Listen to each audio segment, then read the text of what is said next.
Good evening. Welcome to LEC Update, the show you never thought you needed, and once you've seen it, you'll know for sure. I'm Eefje de Poortere. And I'm Christy Frierson.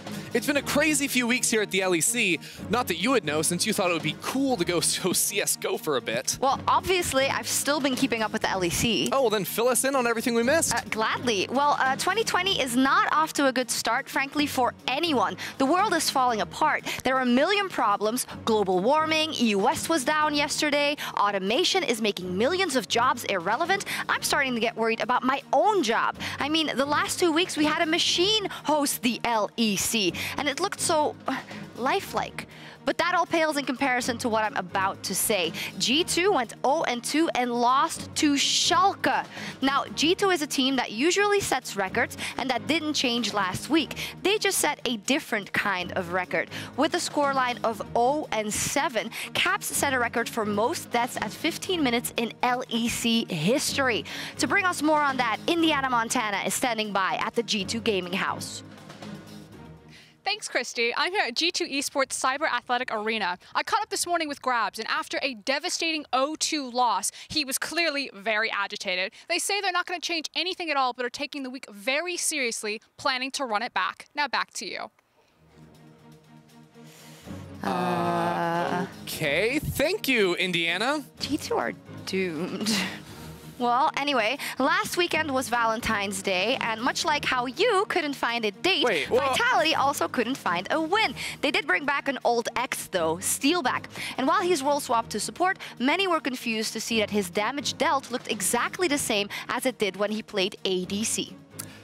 SK also continued to struggle. The only trick they have is making their jungler disappear. Honestly, I can't tell if it's meant to be a trick or a joke. I'd love to say something funny about Origin too, but you'd have to wait 45 minutes for the punchline. What are you doing?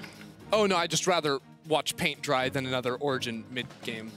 Well, it's that time of the year again, award season. I mean, you've heard of the Oscars, the Brits. I was there. At the Oscars? No, the Brits.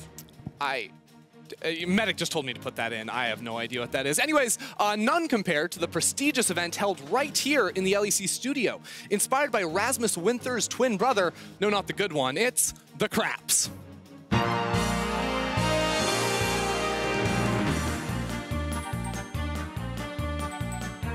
And in tonight's only category for worst tweet of the year, your nominees are Forgiven. And the winner is Schalke. Schalke? Schalke. Speaking of winners, Misfits, they're the hottest team in the LEC, led by my frontrunner for MVP, Voyboy. I mean, what can't this guy do? He's got the hands of a 12-year-old speedcuber and the mind of an astrophysicist. He's the most successful LCS export since Core JJ. He's a specimen of a cyber athlete, a professor of perfect macro, and he is going to lift the LEC trophy this year. You're an idiot. Do you know that? Ugh. For LEC Update, I'm Eefje de Poortere. And I'm Christy Frierson. I'm serious. I'm wearing a suit. You have to take me seriously now? That's what Reddit told me. Why did I do that?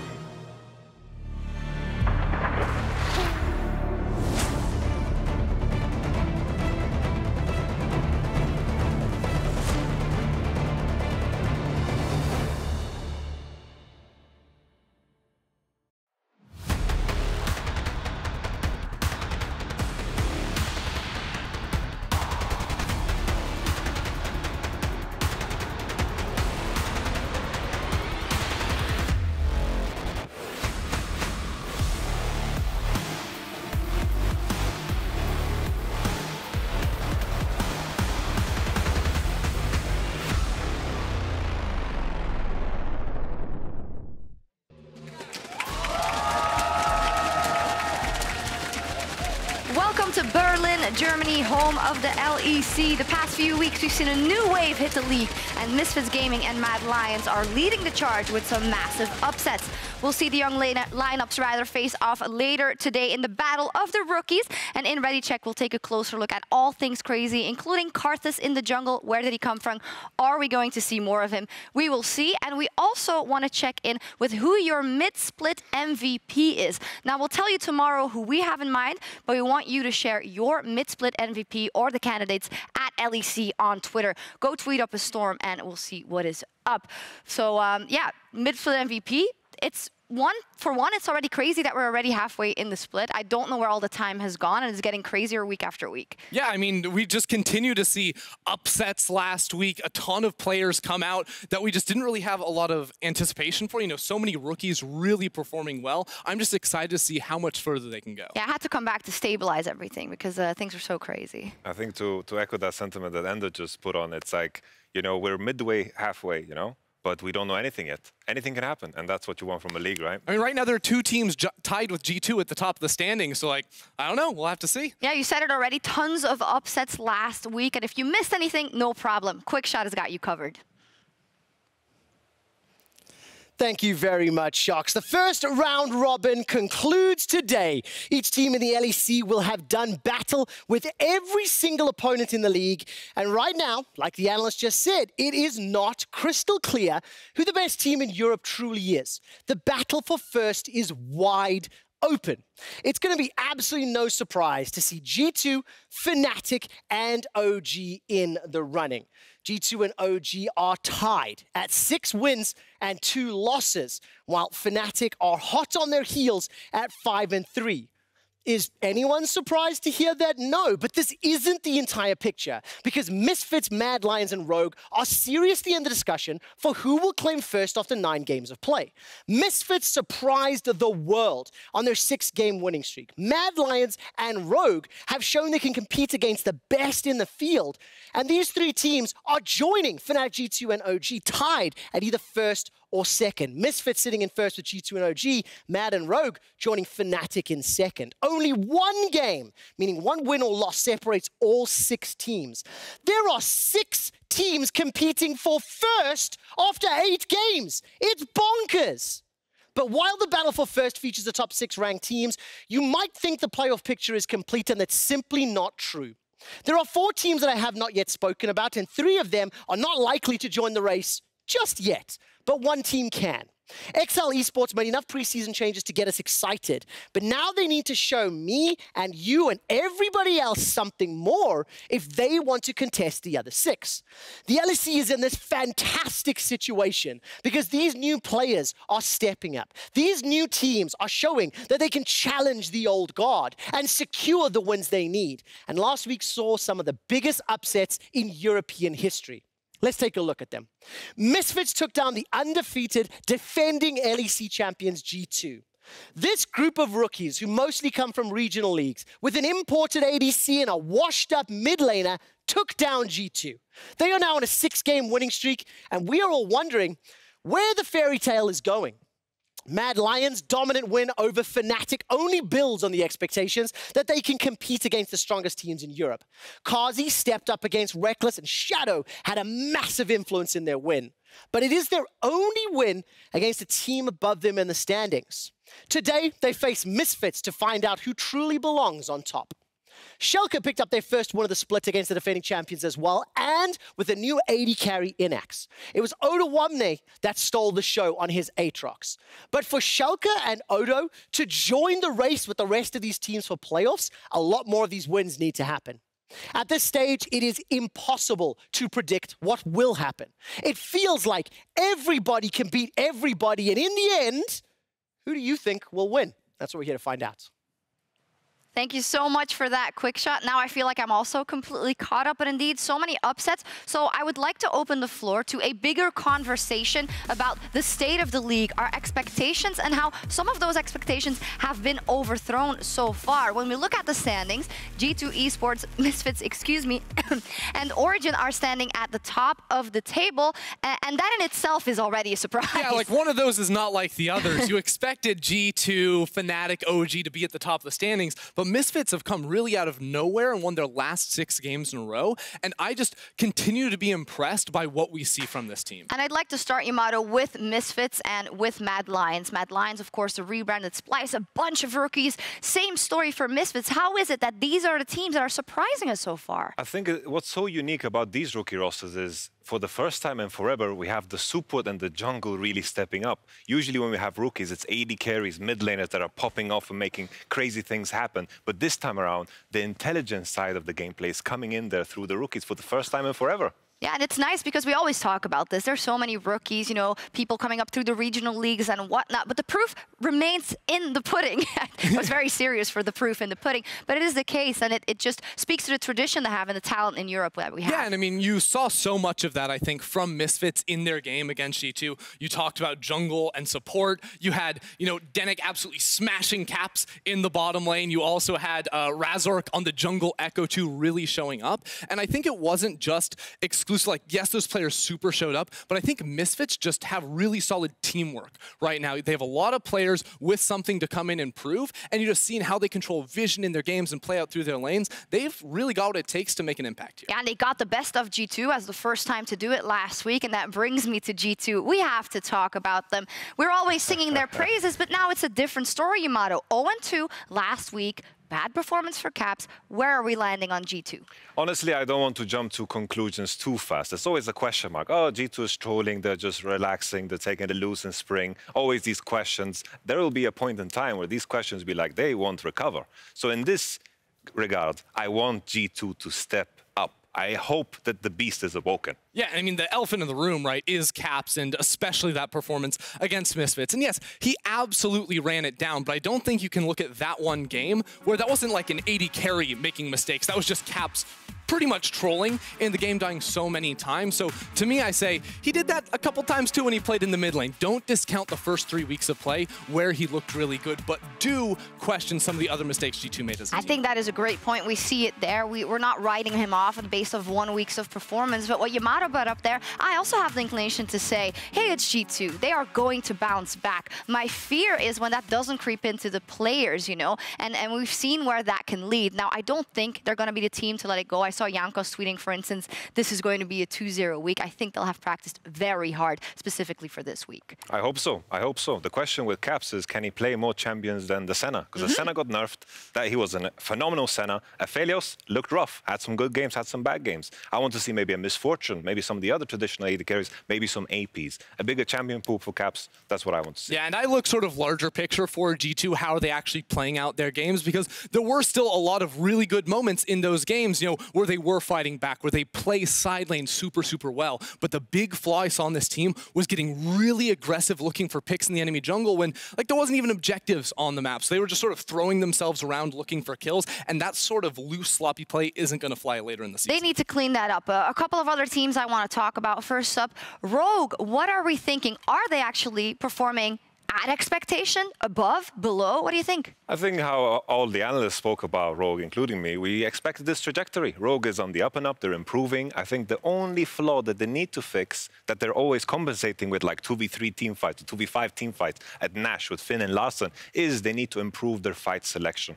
Because in most games, there is that one team fight that goes horribly wrong because they get over-eager and want to accelerate their gameplay. Yeah, and I mean, you see this a lot with younger teams especially, and while we did see all of these players in the LEC last year, it's still a lot of younger names. So I'm specifically looking at Vander to sort of lead this team. We know he's a great shot caller for the squad, so it's his brains that really need to come into these fights and be like, yes, that's the one we want to pick out and choose. Exciting stuff. Now, I know that Misfits is currently on a 6-game winning streak. G2 dropped the ball a little bit. Can we jump to the conclusion that OG is the best well-rounded team in the league? They are still in first, of course, 2 other teams with them, but what do we think? I would have to say that I think OG is just draft kingdom. Okay. We're in a meta right now where draft is so important. And I think it's okay to say, oh, they just drafted better. But I think we need to give them praise for this because it's very, very difficult to always find yourself in a position where you have stronger early games, you have better opportunities to win the game, you have better scaling. That is always the word, the better scaling. But I think OG just happened to draft better than anyone. Yeah, I 100% agree. I also think that they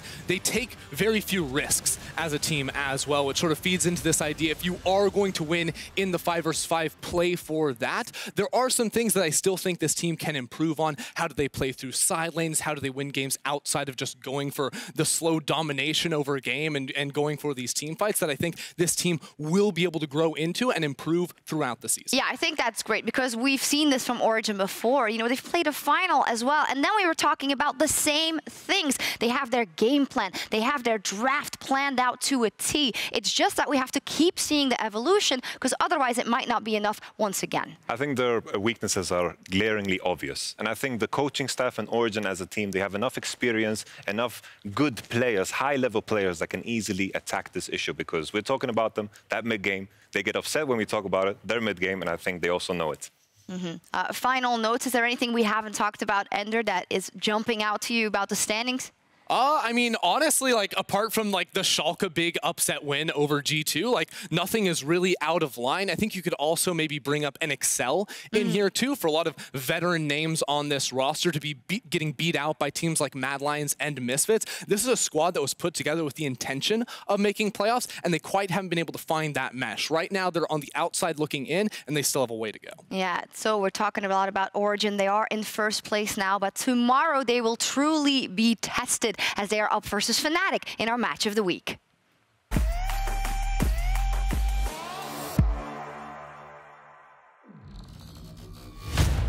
Always when you have historical matchups like this, these always matter. It might be just 1 point on the board, but it sets a precedent for what is to come. When it comes to Origin, they have a lot of redeeming to do. In a world where the support pool in Europe has been dwindling, I'm happy that Origin took a risk. Spawn lane. Pullback is there. The CC and the follow-up on the Gravitum. Karthus now looking to turn this one. Has a lot of safety. Yes, he gonna flash forward. Is it gonna be enough to take down Karthus? The ultimate coming out from the Karthus. Doesn't even need it. First blood for upset. This game against Fnatic, it's my chance to prove that I'm one of the best supports in Europe. I think a lot of people have doubted me in the past, and I want to prove them all wrong. This is just a chance to prove that we are better than Fnatic, even though a lot of people have been rating us below them. I think we're going to show that we're better and shut them up. And now Alfari being healed up by this Rocky is back on the hunt. The hook shot comes out, but it's not going to be needed. Alfari with the 1, 2, 3! At his peak, he looks like he's playing the champion the way it's supposed to be played. Whipple's biggest nightmare is a player like Alfari. When players make mistakes, he can punish. But against Alfari, he doesn't show any problems in his armor at all. He is ironclad. Well, you either crack the armor or you scale harder. There's the big engage. They've knocked back. They picked everyone through, but there's nothing you can do. Comp gonna get flipped back. He's running you down. You can like nearly always know they're going to fight you for like anything. Someone burns a summoner spell, it's like X marks the spot. That's where we want to be. Somebody wants to fight, we will take the fight, knowing that the fight is bad, right? See champion, kill champion? Anyone can do it if you've got the skills. You just have to like put yourself on enemy vision and hit a side coming through. Oh no, Jack Troll, we thought he had a chance to back, but this is not that opportunity. Now has to run away. Comp watching his support die for the second time. If you want to beat Origin, you pick champions that scale harder, because they're not going to try to beat you. They're trying to beat the map. They play just very, very aggressive. Too aggressive, I would say, especially Hillesang. They're going to look to the back line here. This should be a good fight. Arome's got no ultimate either. The kick back onto Hillesang. He stays alive for a few seconds longer. Just like try not to die to the psycho plays, and should be good. Just about to make their way to the inner turret, but it's Nemesis that goes in with the ultimate down. The barrel from Xerxes comes up. That's a great interrupt. Nicely done by Selfmade, preventing the engage from Destiny, but it's upset on a Rampage with the double. Turns to Whippo, who goes golden and stays alive just a few seconds longer. I think Origin is type of team that do nothing and at some point they win the game automatically, right? Like they did even versus us. Every win matters. And if you manage to clinch the second place or even the first place, then you're going to be set up for success.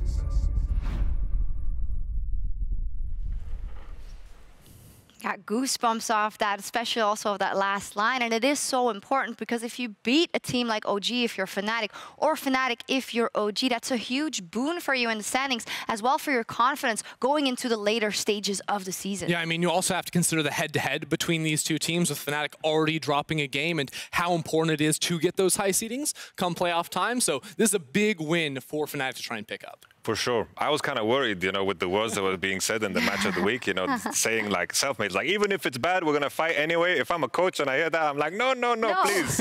Please make it good. Let's chill your nuggets here a bit, you know? Yeah, chill your nuggets, okay. Well, when we talk about the top lane, I think that is especially relevant. You heard it there. If he sees an enemy, Hylissang is going to jump on him and try and kill him. Bwipo is much of the same. Yeah. Selfmade is much of the same. So when you see this top laner in the context of his team, it could get dicey. When I think of Bwipo, I think he's the type of player that likes to force mistakes, but not only the enemy's mistakes, also his own. And when I look at Alphari, he's the complete opposite. He's always very consistent, and the level of consistency that he showed, meaning like what is his average level, is just above any top laner in Europe right now. Yeah, and I mean, we saw this matchup the last time these two teams played. It was bad for Bwipo. Alphari just absolutely murdered him, right? And he tried to go for the Swain counter pick in the top lane. They sent Selfmade up there early to try and go for a gank, and it just was not enough to shut him down. So Fnatic really need to figure out some way to limit his impact on the game. Otherwise, Alphari's just going to run away with the whole thing. This clash of styles is also so juicy, right, Yamato? You talked already about OG is kind of the clean, calculated team, has all their ducks in a row, and knows exactly what they're going to do in any given position. Fnatic also has a plan, but they veer off course a lot, and that's what makes them so interesting to watch. Very interesting, but the thing that highlights what we mentioned before is just Draft Kingdom. I saw Fnatic banning Soraka, LeBlanc, Syndra on blue. That's dangerous. When OG, they will annihilate them right there. Yeah, we'll see that tomorrow. Super interesting. We'll see if we see Karthus come out tomorrow, and we see if we see him come out this week. He was around last time, and he's turning out to be a pivotal champion in the jungle. Ender, tell us more about the Death Singer. I can do that. Now, you may have heard a lot of people talking about Karthus. With the introduction of patch 10.3 came the return of the LEC. Today, we're going to be looking at why he came back and what makes him so strong. Now, at the beginning of the year, jungle experience was nerfed while respawn timers were reduced on the camps.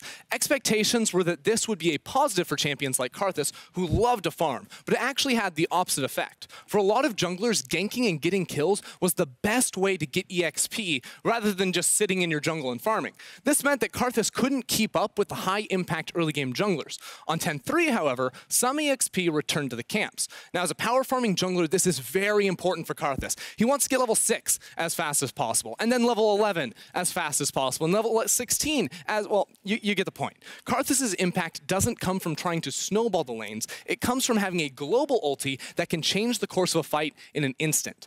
It's also important to recognize that Karthus isn't a slouch in the early game either. On top of having one of the fastest clear speeds in the game, his skirmishing power is extremely strong due to the double damage Q's deal to isolated targets. This means you can't just invade him as Lee Sin and win.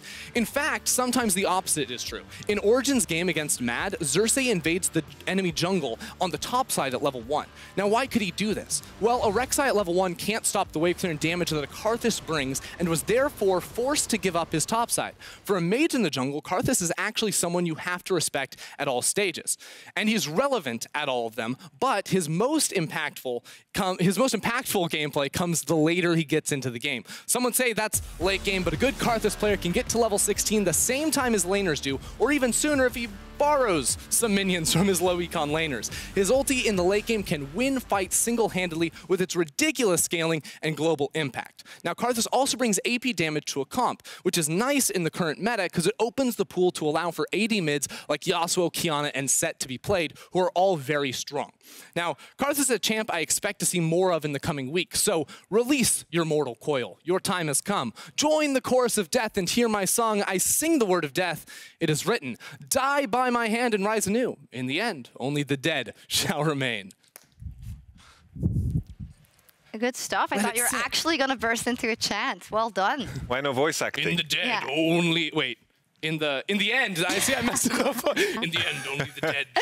We got the gist. Thank you so much for breaking down Karthus for us. I'm sure we'll be seeing it this year, and maybe this year, of course, but maybe already in our first game, rather. Mad Lions and Misfits face off in our Battle of the Rookies, and these are two of the biggest surprises in the LEC spring split. And I have to say, I was looking watching an absolute wonder the last couple of weeks at what Misfits has managed to do, not only being able to take G2 down as the first team, but taking down teams from everywhere in the standings. It didn't matter. They found their groove. What has happened to them? I mean, Misfits just look so much better than when we saw them in that week 1. I think they've done such an excellent job, especially in the early mid-game, controlling vision around mid lane, which has just enabled them to give Febvin the resources he needs to carry. And they feel like they just want to fight all the time, and they're really showing up and pulling it off when it matters. I think the big difference was when I look at the players. I think Febvin and Razork with the 2v2 mid lane. I love 2v2 mid lane and teams that play around it. It's the most central lane. If you play through that,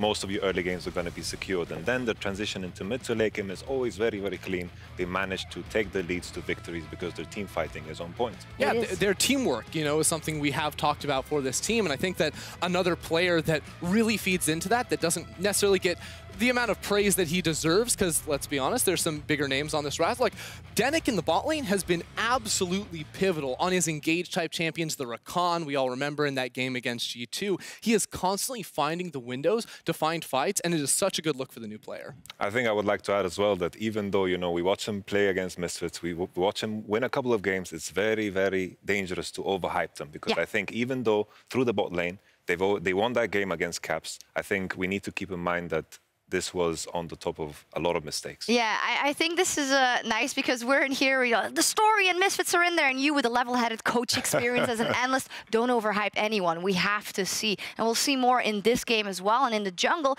we also have 2 Rookie of the Split candidates facing off. And for more on that matchup, here's Quick Shot with Shadow. Hey everybody, Quick Shot here, and I'm joined by Shadow from Mad Lions ahead of the game against Misfits. Shadow, you've now got an opportunity to stop the Misfits winning streak, and I think one of the keys is going to be stopping Razork. So first of all, describe his playstyle and maybe how it's different from your own. I think he's very similar to me. Like, he plays very aggressive, unconventional champion pool. It's going to be fun against him, but I played against him a lot of times over the past few years, so it's going to be fun playing against him in LEC. So how are you going to stop him? If the two of you have these similar playstyles, you both have maybe a little bit of unconventional picks, what's going to be key to taking him and Misfits down today? I think it's mostly about around mid lane. Like, he likes to go around mid lane, so we just look to fight a lot. Okay, I'm looking forward to that. It makes it a lot more exciting. Let's talk about that mid lane matchup. Febvin seems to be playing really well this split. How are you going to stop him from continuing to run away with games? Just camping him. Oh, clean and simple. All right, so is it going to be a convincing win for Mad Lions today? For sure. Well, there we have it. Thank you so much, Shadow. Good luck in the game. Thank you. Love it. The plan is clear. Don't mess up. Just camp Febvin and Mad Lions can win the game. I mean, I think it's good advice at least. Shadow has been also a standout player so far. And I love when he says, yeah, we're going to camp mid. He does so much together with his support, right? So I think we can assume that it's going to be Shadow and Kaiser camping that mid lane. Yeah, and I just love what I see from Shadow as a player. I think he sort of came into the early weeks and had this super creative pathing to try and shut down the enemy jungler. But even just last week, I thought he played very well reactionary in his pathing, getting to his lanes when they were going to be dove, really saving them from tough situations. And he passes the Lee Sin test. Always with junglers, can they play League, can they not? Obviously he does. He plays it very, very well, and I have to agree with the sentiment that Kaiser and, of course, Shadow together just control that mid lane where Humanoid tends to get a bit too wild sometimes. Yeah, that's the thing. I think it's really important that they do have this solid jungle support duo, because when you look at the solo lanes, even the bot lane, the AD carry position, you have really like wildly different performances game to game for these players. The consistency isn't quite there, where they can super pop up, and sometimes they really, really don't. So having both, the jungler in Shadow and Kaiser be able to show up every single game is good stuff. I love what we're seeing from Shadow. A heart to the camera, a nice interview. He's definitely feeling in the zone for this game. Yamato, before you talked about how Misfits are very good at team fighting, and it's definitely a plus in their column. How important do you think the fact is that Shadow and Kaiser, that jungle support duo roaming together, putting pressure on the map, that they're so good at that? How can that offset some of what Misfits is bringing? I think the biggest differential here is Misfits like to play through the mid lane, while I think Humanoid needs to wait for Kaiser and Shadow to show up. So we're going to see the stylistic difference where most likely Mad Lions will play through bottom into mid, because Orome usually plays Gangplank or is on an island. We don't care about top lane. Boring. Mid lane, we have to make sure that Humanoid is patient, because that's where the key is. If they find a kill early on Humanoid, everything is disrupted. Yeah, and that just means both teams, and mid laners especially, have to be super aware of bot lane recall timings, right?